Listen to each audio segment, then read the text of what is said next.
respective Transformers community podcasts, relevant of GameFAQs.com. Y'all already know the jam.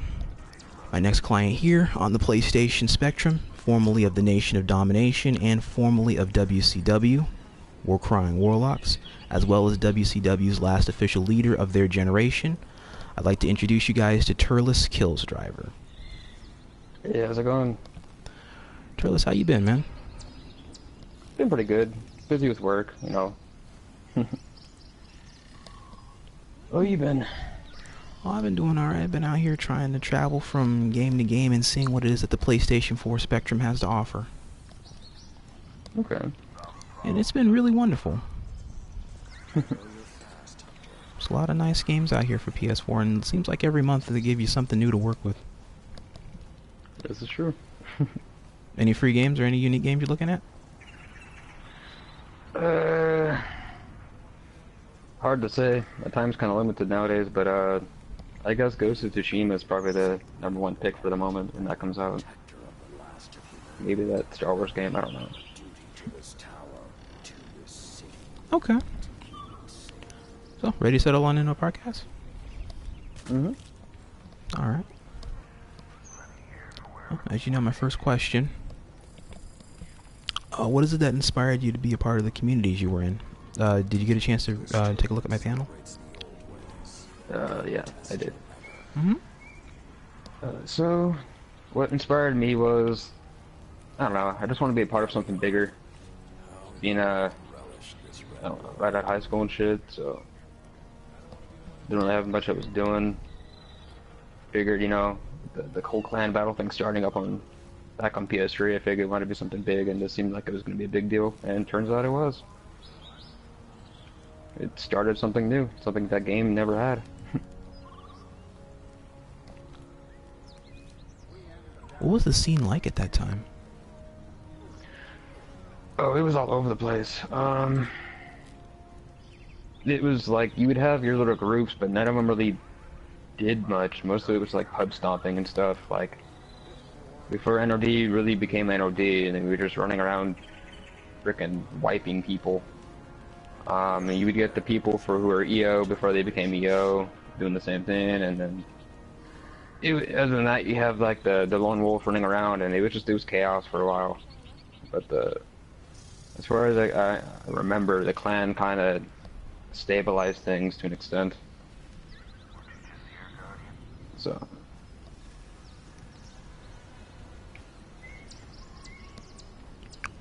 What were the greats back then?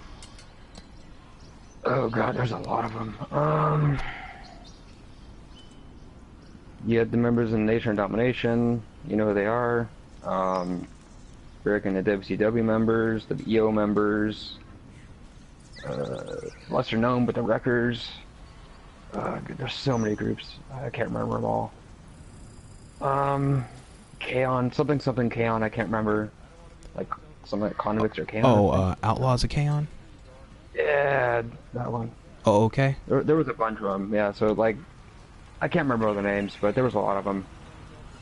Anyone within the top 200 was considered among the greats, in my opinion. And that was most of the people who were consistent in clans at that point, for the most part. Okay, because I remember when I was researching back in the archives, I know I came across you guys, WcW, came across N.O.D, ILH before the series of events in the EO. I remember the KMM, the Kirkland Muffin Men. I remember reading about them. I forgot about them. Oh yeah, Beast gave me a very good crasher course on the Muffin Men and the Muffin people. If I can ever track down Polo or one of those dudes, I want to ask them, how the hell did you guys come up with calling yourselves the Muffin Men? You told me once, but I forgot. That seems like a hell of a story in itself. Oh, it was. I was laughing. And then I know there was Doombots. Yep, I remember them. There was Rock and Roll Bots. I may have seen them, but that doesn't ring any bells for some reason. Who knows? I don't think it was a tag, but it was more like a group or something that they were associated with. That would be why. What is it? There was Autobots and Khan. Yeah, I think I remember that one. What is it? There was L.O.D. I remember them. M.O.D. Mm-hmm. And I feel like I'm missing something. Oh my gosh. I was gonna say the Fantastic Four, but that was what was left of the KMM was the Fantastic Four. I think that's all I can remember off the top of my head. Yeah, from those days from what I researched. Yeah, you also had the people who weren't associated with clans but kind of tagged along with them, and then you had the people who, I guess, were like they just did kind of whatever, like free agents, I guess you could say, for the most part, like Lin Yoshi. I remember her. Lin Yoshi? Oh, that's that's a chick? I believe so. I never really knew. I think it is. I don't know. It's been a while. Quentin Vaughn would know more about that. He knew her better than me.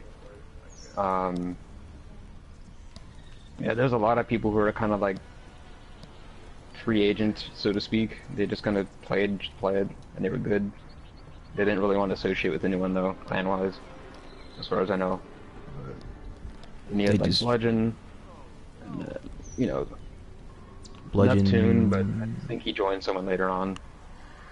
Last time I remember I checked the books, Neptune went with LSC, but he might have been EO. Cause I know most of EO branched off into making 2 or 3 different clans, so it's very possible that he was EO first and then went into LSC until he stopped playing. Yeah, something along the lines of that. But yeah. Alright, well, question 1, what inspired you to make a difference in the communities you were a part of? Just making a difference when you were back in school? Yeah, basically. I missed out on everything that happened in War for Cybertron, because I was like 2010, I think, so I was like sophomore or junior at that time, so I didn't really get any time to play. So I missed out on all that fun stuff. So when Fall of Cybertron came around, I was like, ooh, I'm gonna jump on this. And it came out a couple months before I got out of high school, and then, yeah, jumped on it, played a little bit, and then once I heard like little rumblings of the start of like clan battling, I kind of jumped on that boat. But I didn't really like say anything about it at the time, but that's why I was kind of like in between the, I guess you could say I was like a free agent at the time, sort of. I don't know how to explain it. You know what I'm trying to say, when the clan war scene first started? Yeah. I was one of those people, I didn't really care what I was doing as long as I was playing with people. So, like I was, at the time I was part of N.O.D, but I was still playing with the people who would then branch off into WcW. So, that makes sense. So, once I kind of heard stuff starting up, I was like, ooh. So, but not everyone was on that same ship. So. True. I remember during this timeline that there was a lot of there was a lot of bad blood between a lot of groups. Mm-hmm. Question 2: how has the online community affected you all around?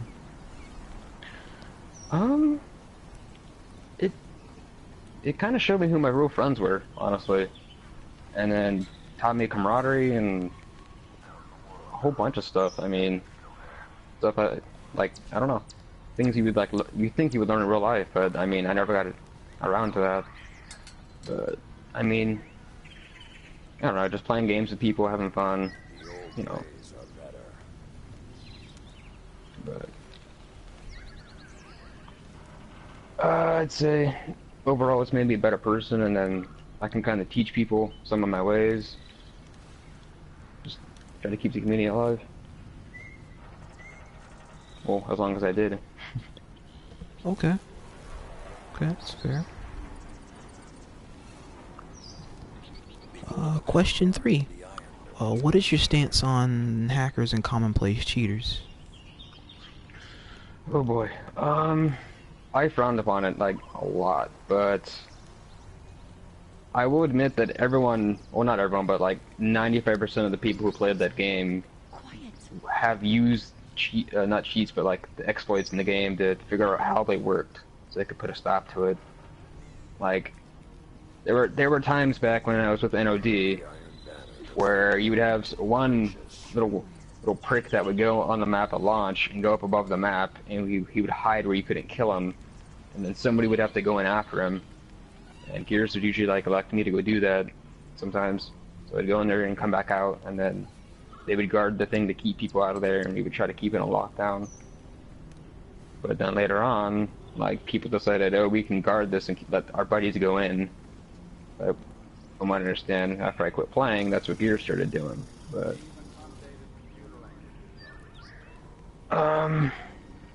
overall, it just detracts from the game, honestly, because you're more focused on the cheaters than actually playing the game. So, just, I don't know.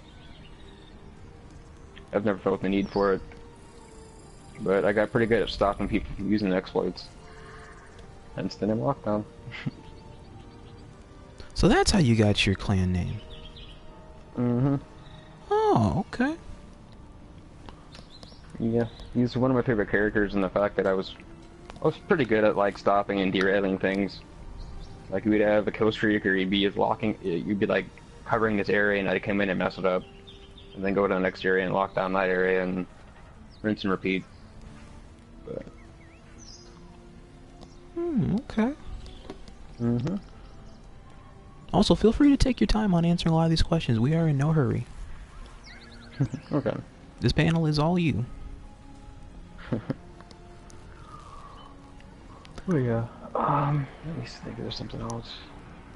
And that is a fair stance to take. I've had a lot of interviews so far where some people are one side, some people are the other, and some are divided about it. And everybody does see this topic very differently, because they've interacted with people that do embrace this, or those that are against it and abhor it, or in some weird twist, like what you said, explore what it is about. That way you know how to stop it, so when other people use it who don't care, you know what to do because you do care. Mm-hmm.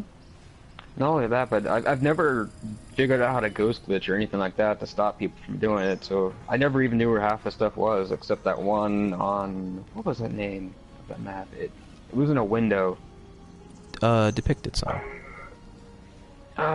It's a very small map. It's like silver and a bunch of panels, and it's got the recharger and a hallway.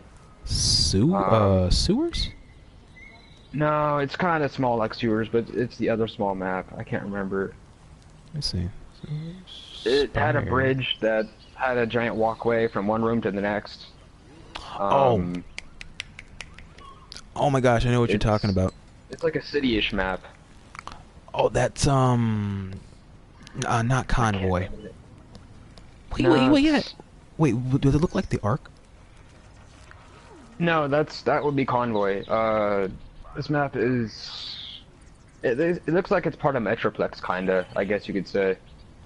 Or part of the city you're fighting in when you first start the game. Desolation? Maybe. Like I can't remember the name of the map? maps. No, it was like a bunch of pillars and stuff, and silverish, and had a crap ton of windows and rooms. I can't remember the name of it. It might be Bowser Abandoned. One of those two. I don't know. Anyways, there was supposed to be some kind of window people would like get stuck in and whatnot. But, I never figured out what people were doing with that, so I couldn't really stop the ghost glitchers, but I never really bumped into any either, ghost glitcher wise. Plenty of people cheating on launch. Oh, like almost every match. The out of map glitch to get above the launch bay. Yeah, like every match there'd be like 3 or 4 people hiding up there. By the time I was getting off the game for good, but it got pretty bad. To the point where, like I said, you'd have people, notable ones and less known people, just guarding the entrance. So like, either to stop people from going in or to let their teammates go in and use it. Pretty hectic. But wait, yeah.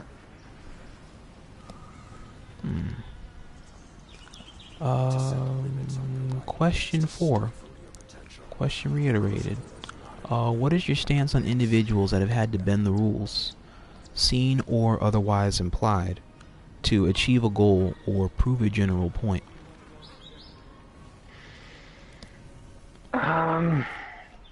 This still kind of ties in what I was saying, where like you would have to like, some people would justify cheating or glitching or whatever to go use it against other people who are cheating, or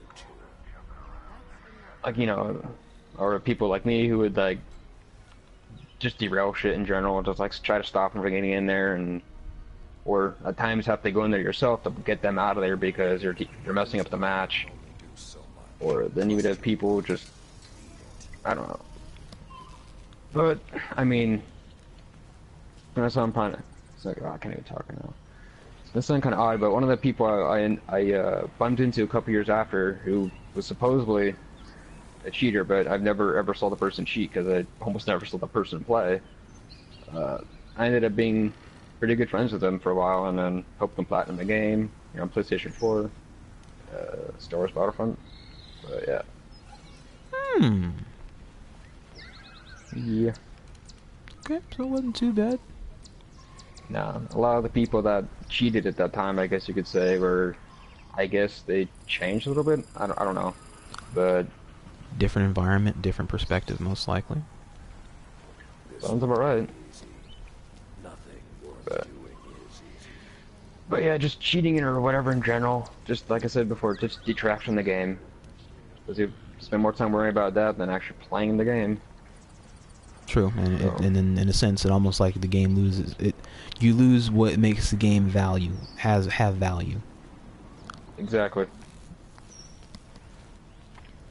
Sometimes you just play the game to ignore them up there, because it got to the point where it was pretty futile sometimes. Or they would spend the entire match going back to the hole to do this, that, or the other. So. But yeah. Question 5. Does leaderboards hold sentimentality for you? Nowadays, not really. Back in the day when I was younger, yeah, a little bit. I mean, before, like, I realized I was within the top 100, I didn't know it was there until somebody mentioned it. I don't remember who it was, but, like, they mentioned, like, oh, I'm almost caught up to you. I'm like, wait, what? They're like, yeah, you're within the top 100. I'm like, what? So then I kind of kept on track of that. But nowadays, it's futile because, like, I mean, with everything, all these games nowadays, like having randomly generated stuff, or having like pay money to get certain things, or I mean, skill isn't what it meant, is what it used to be, kind of thing. Because like, Yeah, I mean, it's more microtransaction. Yep, on Follow Cybertron, everyone could have the same loadout as you, same attachments, everything, and then like it came down to who the better player was, which is how games should still be, but that's not how it works. Like, even games like this, Destiny 2, where you could have the exact same gun as someone else and have totally different perks, and then one guy can beat you with his over yours, and skill has nothing to do with it anymore because the gun does all the stuff, not you. So basically, because in perks, basically plus and minus that. Correct. Not actually positioning, movement, map memorization, character knowledge, character class, strengths and weaknesses. Like, none of that applies anymore. Basically, if you got the right weapon and a suit of armor or something that has a given perk on it, you already got god tier shit with you. Yep. Whereas in Cybertron, you had to know the maps, you had to know what you're doing, you had to know your teammates, you had to know everything about everything going on, to even hope to survive, to keep up with the people around you. That's it. Like, you had to know hiding spots, you had to know sniping spots, you had to know where people like to hide, or would like to fly, or would like to lock down, or lanes you would want to cover. You would have to know all of this. Yep, and be knowledgeable of trafficking areas and all that stuff. And where the power-ups were, and when they spawned, all of that. In this game, you just point, click, and shoot, more or less. Yeah. So. But yeah, I don't know. The leaderboards did mean something at that time when you were younger, but it doesn't really mean too much now. Yeah, I mean, it's just one of those things. Once you get a little bit older, you realize how kind of pointless it is worrying about so much about something that's in a game that won't last a couple years. So, I mean, it's like, hooray, you're in top 100 of this or top 50 of that, but I mean, the game's gonna die off in 5 years and it's gonna be forgotten. So, what's it gonna matter? But I mean, it was kind of a cool achievement, personal achievement. But I don't know. You know what I mean, though? Well, nowadays, if you had a chance to go back just and check just to see where you are on leaderboards, I mean, I'd still think that there would be some value to it. Maybe, if I still had the game. Oh. But, yeah. What about on PS4 version? Were you able to hit leaderboards any, or just not just grazed it some and then put it down?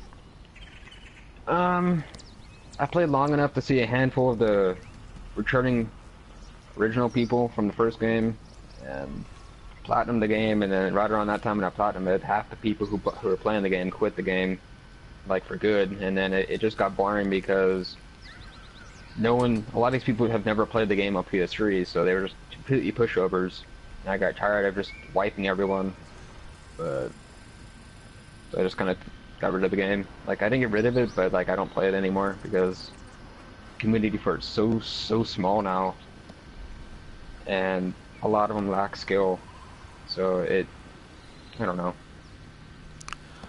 I think a general solidarity is what's keeping a lot of us around still, but it takes dedication and a lot of willpower and determination to really try and go above and beyond.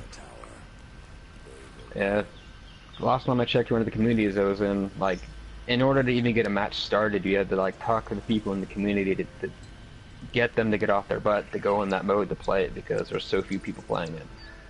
Like that's how bad it was at one point. Whereas on PlayStation 3, if I remember correctly, you could still get into a match here and there. There weren't as many as there used to be, but yeah, you can still find a random match like just right out the blue. It doesn't help that Activision cut availability of the game too, so that you can't acquire it on PlayStation 4 anymore. It's gone. They removed it. So people who have it are the people who have it. True. But therein the problem is that they didn't even bother to try and like openly promote it on PS4. It just up and happened. It just showed up on the screen and boom, there you go. It's like a purchase you can sleep on. Yeah. I am surprised, however, they never released War for Cybertron on PS4. But, I mean, I don't think that's ever going to happen. But, yeah. Gameplay in that was pretty wicked, too. From, frickin' stealing people's weapons and going in disguise mode and you name it, all that fun stuff.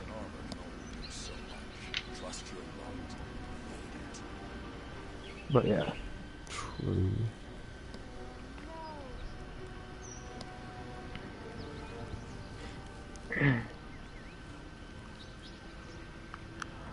Question 6. Have you had the chance to play for a clan or a gaming group of friends? And you're free to go into as much detail as you like. Oh boy. Both, I guess you could say. Like I said, I was in the N.O.D. before it really became N.O.D. I remember when Shin first played that recording on his phone, where it said like Nation of Domination, and it played music in the background. I was there for that. And he would play it after we would pub stomp the whatever group of people were playing. He'd spam it over the mic. But yeah, back at the time, they didn't really want to be considered a clan or do anything clan related. So a lot of the people who were founding members of WcW splintered off, made their own group, and then yeah, so that happened, and then Gears found out what was going on, and then he didn't like that, and then I think he felt betrayed or something. I don't know. He wouldn't explain what his reasoning, but then he just kind of, I guess you could say, threw all these people under a bus, wanted nothing to do with them, all sorts of stuff, and that caused a whole bunch of bad blood, and then that was more or less the start of the clan wars, because then that happened, and then right around the same time EO popped up, and then a whole bunch of smaller clans popped up, and then I'm not sure if we initiated or if N.O.D initiated. I don't know. I can't remember, but when they splintered off, everything just started the clan wars. So, Side question. I did have a question regarding the beginning of the clan wars. If I got the notes correctly, were some WCW players past N.O.D players? that is correct. I was one of them. Tyree was one of them. Most of the people in WCW were from N.O.D, or at least played with them, or connected to them to some extent or another. So we were the group of people who wanted to do clan battles and actually, have competitive stuff, and then N.O.D and all the people in it just kind of wanted to continue pub stomping and not really be considered a clan, and just be kind of a group, or like a group of friends who play games. But I'm trying to remember who was in the group at the time when I was there. It was like Gear, Shin, Winnebago, Idjit, me, Itachi, Psycho Koala, Deceptichick.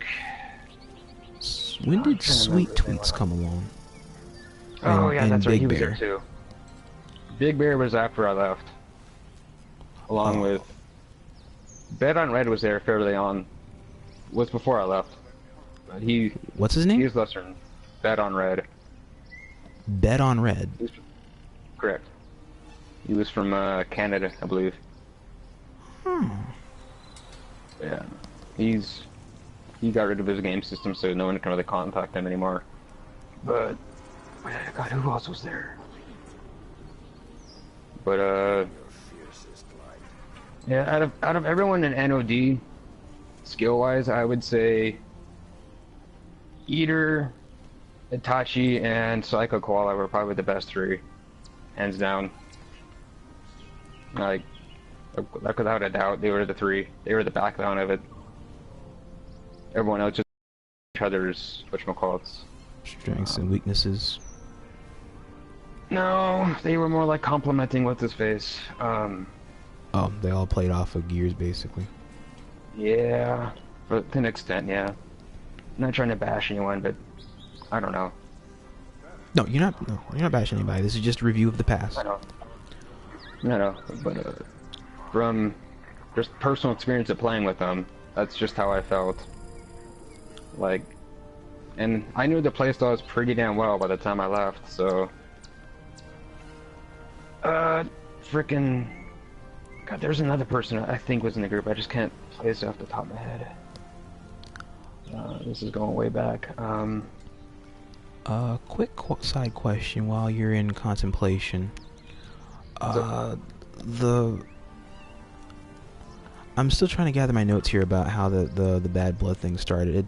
You don't have to go into too much into detail of it, but is it safe to say, or I guess to assume or perceive the fact that the WCW and N.O.D in some sense were two halves of the same coin in some sense? Yeah, I can see that. I mean, in a sense, we were like a splinter group, I guess. They just wanted to do their own thing, and then, like, they wanted to do it without being judged until, like, some of the names got leaked out of who the members were, and, like, I think when, like I said, I think when Gears found out Diablo was, oh God, what was his name at the time? Wasn't he a Doombringer? That was it, yeah. So when he found out Doombringer was Diablo, he just kind of lost it, and then that more or less sparked a lot of the stuff, because, like I said, he felt betrayed, and then, yeah. But there was a lot of people in WCW at the time. This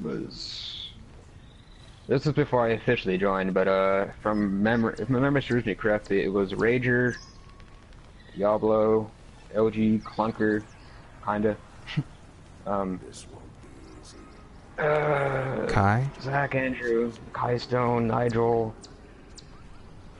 God. I don't remember if Guyver was in the group, but I remember him playing with us. Murcielago at that time, or not really? A little bit. Then there was Sanity Knot. Sanity, yeah, WCW Ratchet. Yeah, God, I'm missing a few people, but... Then Ray, and then there's a couple others that came in with the later gen during your tenure in your administration. I remember Reyes and Jacob, and It was me, then there was Reyes, Jacob, then there was Spider, then there was Gangsta Girls, Green Wasp at one point. Mm-hmm. Clyde is the goofy. He had a joke account, he helped us sometimes. Or I think that's what he called it, I don't remember. He didn't use it all that often. I think Clunker made another account to use. Yeah, wasn't he WCW Wild Rider? Yeah, but he made a secondary account after that. I can't remember what he named it. Beyond the Walls? No, he had a secondary WCW account. I just can't remember what he named it. Right around the time I came back, but yeah. I'm trying to think if there's anything else. But yeah, long story short, I mean, like, I'm not trying to bring up N.O.D. anymore, but like, a lot of unnecessary bad blood was like thrown around, and then people got tossed out of groups. I got tossed out. Yeater got tossed out later on. It never really gave a reason why they tossed him out, other than they said he was like crazy or something, and then I was pissed off when they kicked him out, and then even Koala got pissed out when they kicked him out. But then Koala threatened to quit or something at one point. I don't know what they told him or whatever, but then he decided to stay. But that's about all I can remember on that.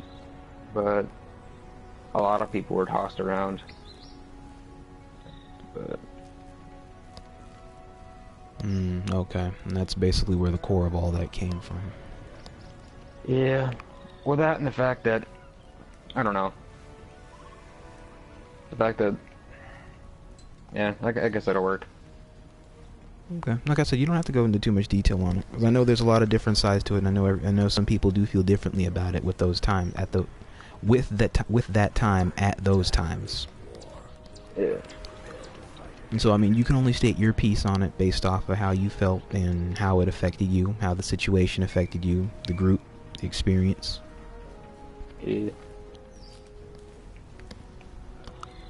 Okay, so,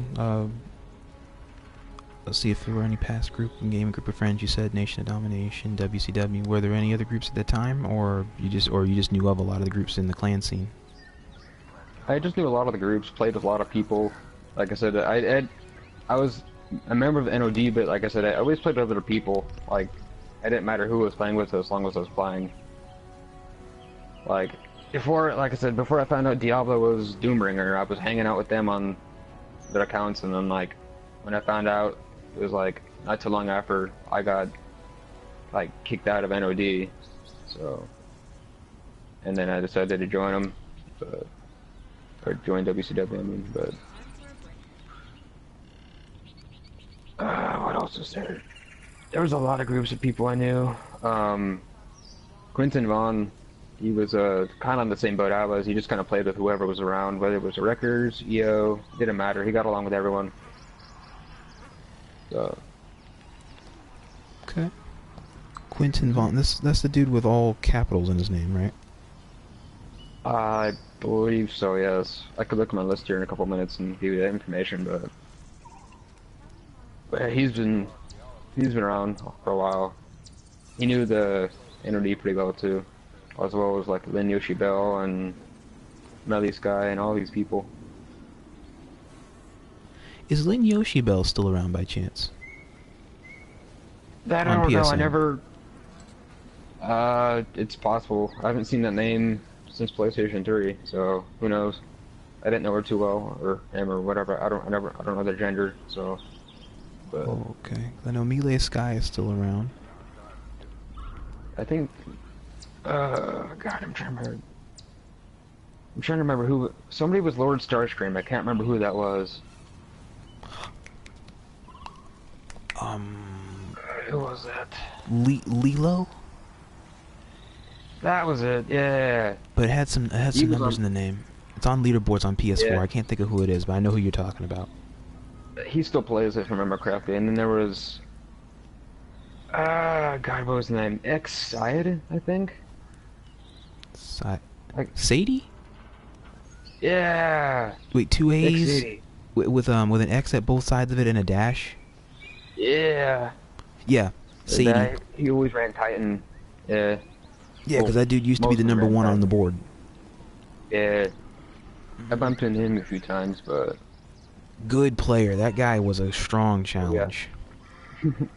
Oh yeah, he stopped playing a ways back. I think he moved over to Xbox, but managed to somewhat recreate that same name. Yeah. Then there was Numpties. I remember him. Whew. Ah, man, that's my main man. I don't like messing with him. I do, but the problem is that it's so limited. The guy's got so much time because everybody wanted a piece of him. Yeah. I would occasionally bump into him in like random matches, and he'd always give me a run for it. But he was a really good Titan. But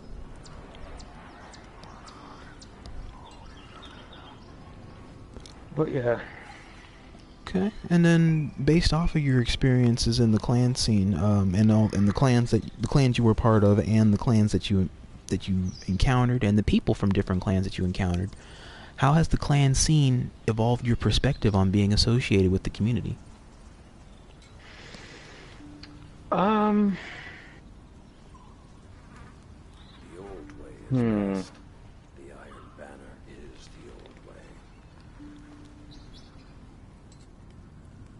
I don't know, man. Trying to figure out how to word this.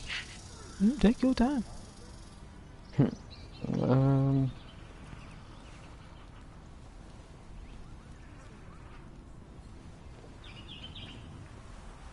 I'm not really sure. I'm not sure how to word it. Let me see. Let me see how I can help. How's the clan scene or battling experience evolve your perspective on being associated with the community? Well, think about how where the stance of the question would come from. It's a very good competitive scene at that time. This is during the golden era of Transformers: Fall of Cybertron. There's a lot of good battles to be had, good competition, good people, bad people, good battles, and of course the probably occasional bad battles, which may be, I guess, either sped up or hurried, or may not always end well or in favorable terms. You got a lot of good people you can meet. You got friends that you make basically after every match. You got, hey, that dude over there is pretty good. I'm gonna see if I can send him a friend request. See if I can go head to head with this dude again in the future. Or heck, in another few minutes, since we're gonna go at it again.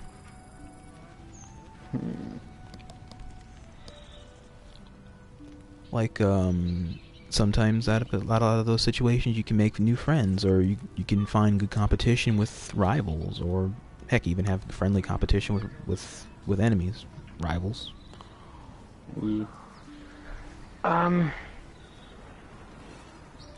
I guess just it showed me how to like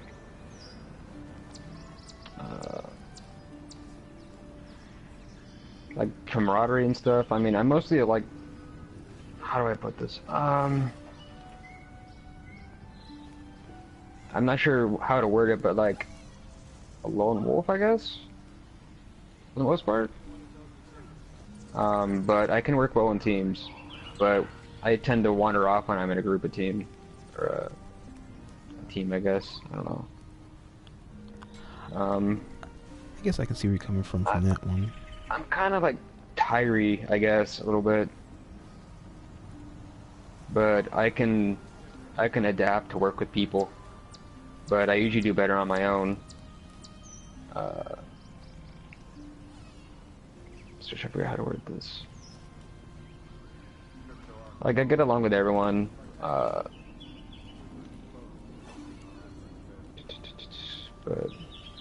yeah.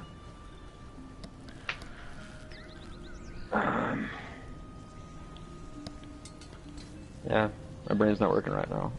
That's okay. That's all right. Well, your original perspective on it with the before the clan scene thing was that it helped give you a good idea about who your friends are and good camaraderie. And so when you were introduced into a more competitive element in the video game's essence, then did that enhance those past feelings? Did it add on to them? Yeah, it did. Yeah, because a lot of those people I still play with to this day. For example, I still play with Zach, Guyver, on occasion Sanity. Kai Stone, he's on. Gangster Grills whenever he's on. But it just kind of showed me how to like work as a team, I guess. Try to win as much as possible. I don't know. But like I said, I'm mostly a lone wolf. But okay. I guess in one sense you could, can you say, or you could attest to the fact that it may have helped you take better care of yourself, or have a better understanding of your strengths and your lackings? yeah, because it's one of those things that once you play the game by yourself, you kind of learn how to adapt to pretty much anything that's thrown at you for the most part. That way, when you work as a team, if you get stranded or whatever, you can take care of yourself when you're not so overly reliant on your teammates that you can't accomplish whatever goal you're all trying to work towards. If that makes sense. That especially makes in like crystal. clan battle settings.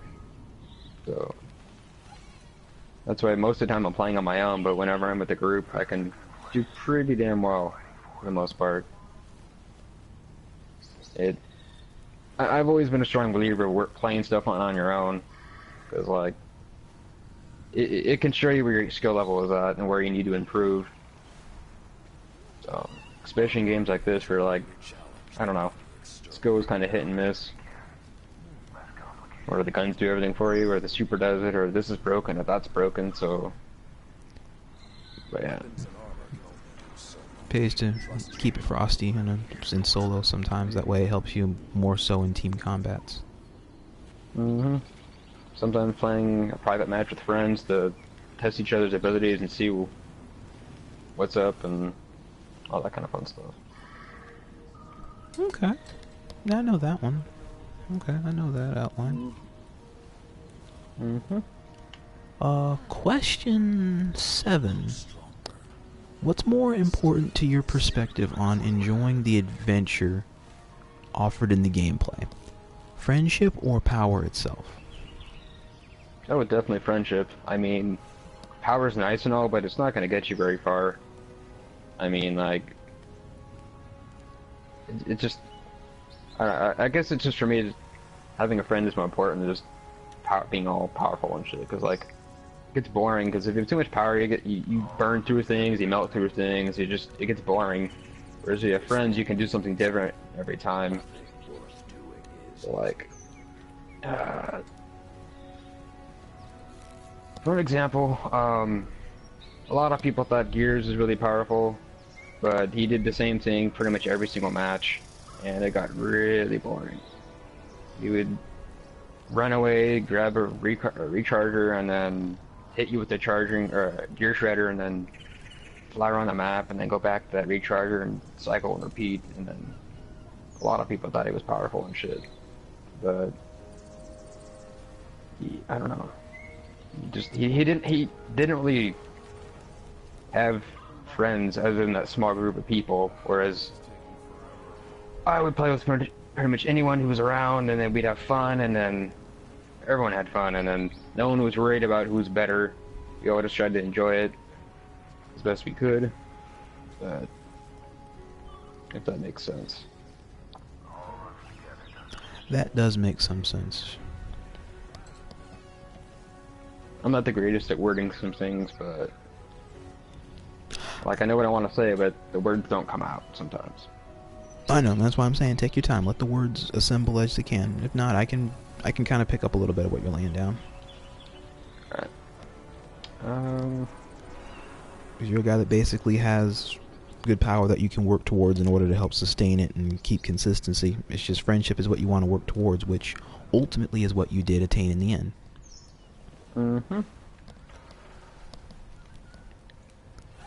Question 7 is a very interesting question I have on the panel because you'd be surprised how much I hear either or.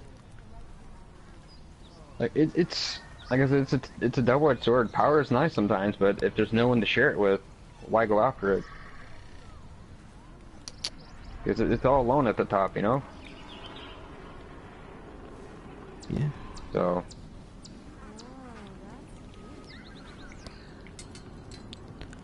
But yeah.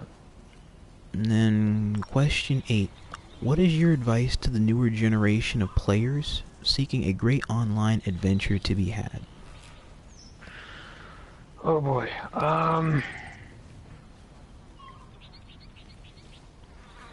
Don't stick to one class of anything. Always switch shit around. Constantly experiment.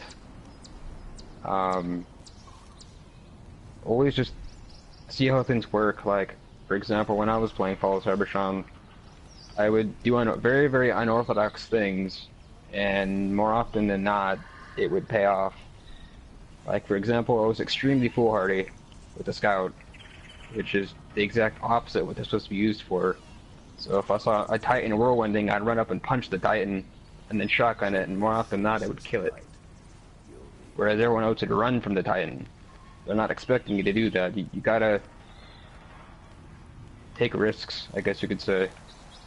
Or when I use a jet, I would I would ram people with my jet in flight mode, like Ramjet would, and then hit you with missiles, and then transform, and then like start shooting you.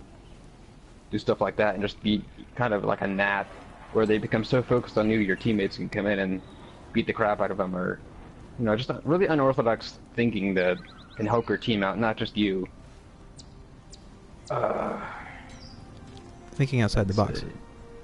Correct. If you become too like tunnel vision on what you're doing, and you don't expand, you're going to come into some kind of a thing where you're going to hit a wall or an impasse and you can't get past it.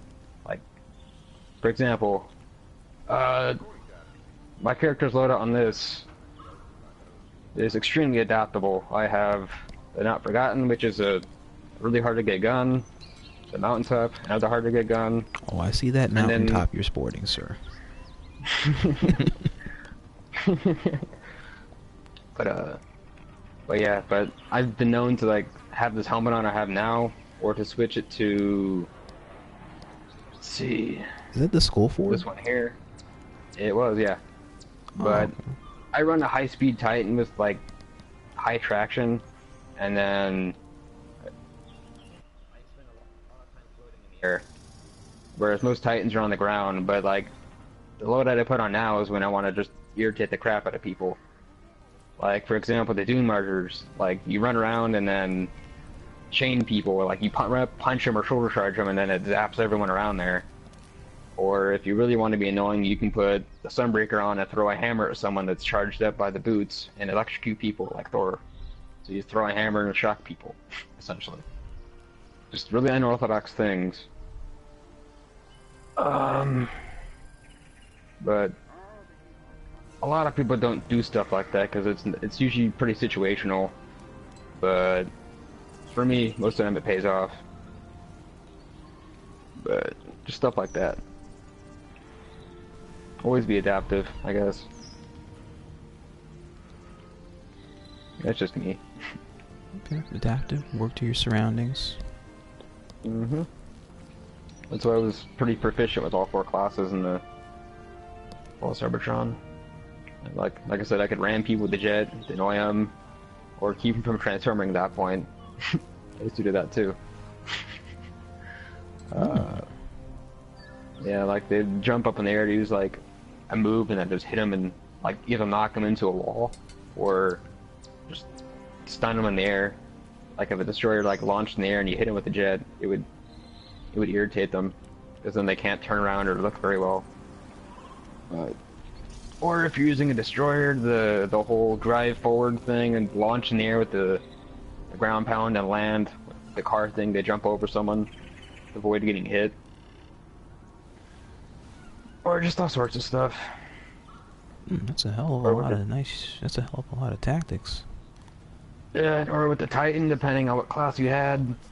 jumping as you transform and it would launch you in the air, and then whirlwinding as you landed and landing in a pile of people, ripping them apart. I was good at that. Or luring someone to an edge of a map and beating them off with a shield. Oh, that's So just they just cool. fall to their death. I did that too. Oh, that's cruel, but I won't lie, that does work. It definitely does. A lot of people, especially when they're stranded on their own, they forget what's around them. So, but yeah, frickin', God, what other stuff did I do that's kind of unique and helpful? God, there's a lot of stuff I did. I'm trying to remember it all. It's so long ago. Is there any particular class that you favored? Not really, no. I was good at all classes, like I said. I didn't really specialize in one. I could do anything with any class. I'd say probably my favorite loadouts for my Titan was probably the minigun with the accuracy bonus piece, and then the, Oh, the X-18. yeah, and the goo gun. Corrosive slime whirlwind. cannon. Yeah, with the speed whirlwind or the power whirlwind, whichever one. Because depending on what chassis I used, I could just, like I said, I would launch from transformation into the air like a helicopter, land in a pile of people, and just chase them, or with a fast movement whirlwind, just to be irritating. I could like derail an area where like a whole bunch of people are like fighting and sticking as a group. I would be that one dude that flies through a window like a helicopter and chase someone down the hallway, or two people. And then that's that many less people who can fight, and then my teams can come in and wipe those people while I'm chasing these people. So, just things like that. Okay. Yeah. Okay, that's a lot of good I adaptive remember points. I remember the old irritating heal beam tactic that the nurses were known for. Oh, two healers healing each other. No, like a squad of healers hitting each other. An entire team. Oh, wow. Yep. There's nothing you can do. So that's where that came from. Yeah, that was Nigel's doing. He started that? Yeah. Wow. That guy's a Yeah, real piece I'm of trying to work. remember if he was. I think he was like Nurse Ratchet or something like that. I remember, that might have been Sanity. I can't remember. It was one of the two. But yeah, that was some funny shit. You would get into a lobby and people would be leaving because they couldn't hurt any of the jets because they're all consistently healing each other. It was funny. Not even Titan with Whirlwind could take them out. Like, you kill one and they all just turn and smack you at once and you die. It was totally helpless. It was like the most broken thing in the game. Thank God it didn't catch on. Nah. I mean, every now and again, Yeah. I remember in the early stuff when I was there was like maybe one or two healers that may have come about at the same time. But in the clan scene, oh no, they cracked down on that shit right at the get-go. Yeah. That whole clan was like a troll clan. Oh God. But yeah. Okay, that is some good advice.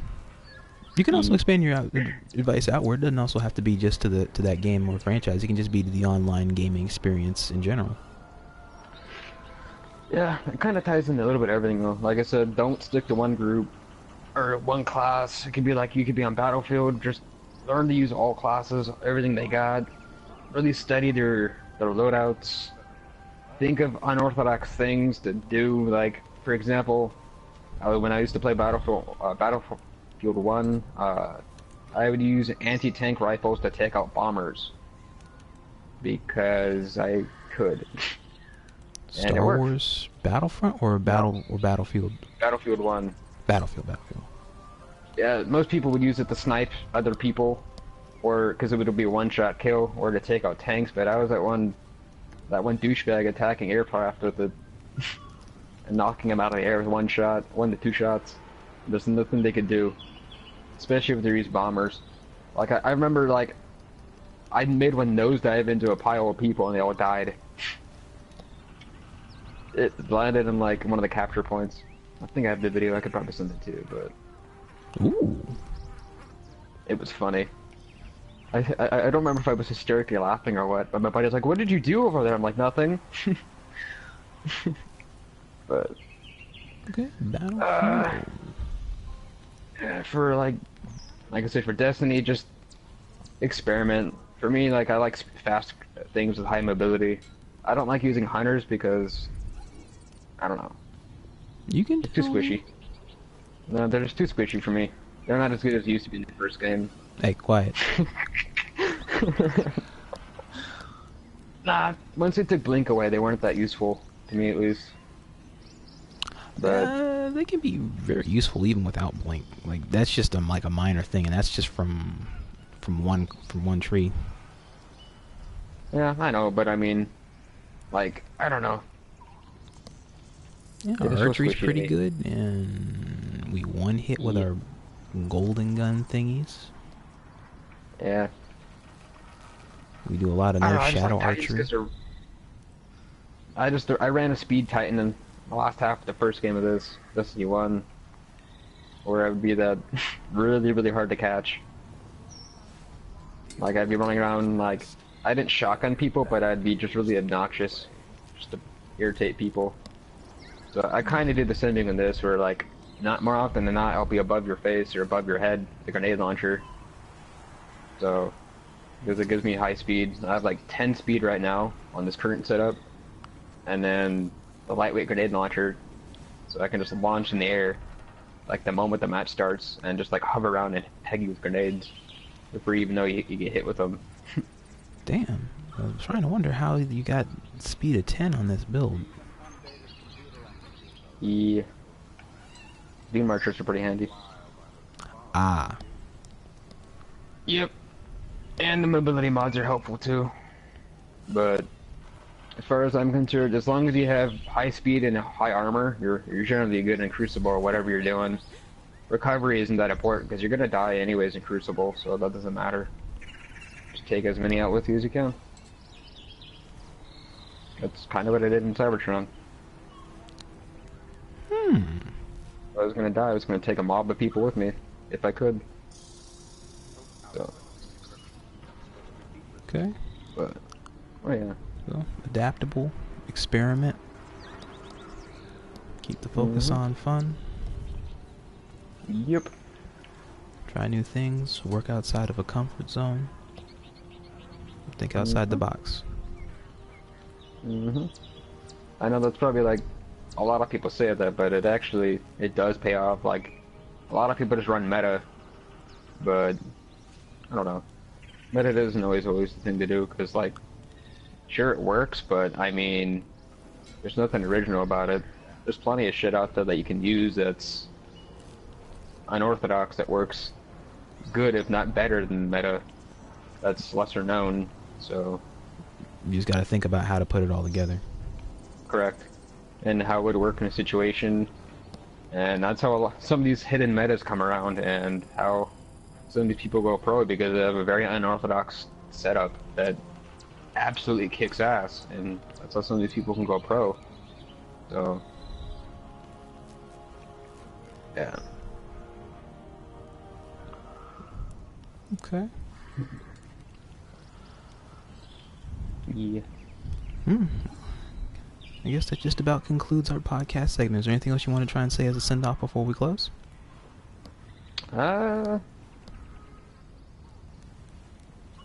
Yeah, just treat your friends nice. I mean, believe it or not, one of the people I met in Cybertron I actually got to meet in person, went to the wedding. I'm part of the family. Just, you never know what life's gonna happen or what's gonna have, like, you know, come your way, so just be nice to everyone. So, Whoa. just, yeah. Yep. That takes the cake. Life's a mystery, but I mean, you know, just have fun with it. Life's short. That it Do is. what you enjoy. I think that should be about it. I do believe so. Alright. And on that note, I believe that will be all. All right, that will conclude my podcast here with Mr. TurlesKillDriver. Turles, I thank you for your time here this morning. Thank you. Thank you for sitting down with me and having a chance for us to go down memory lane. Yep. I'll be around if you have any more questions. All right. And on that note, that does conclude. As always, guys out there, you know what it is I always say. Till all are one.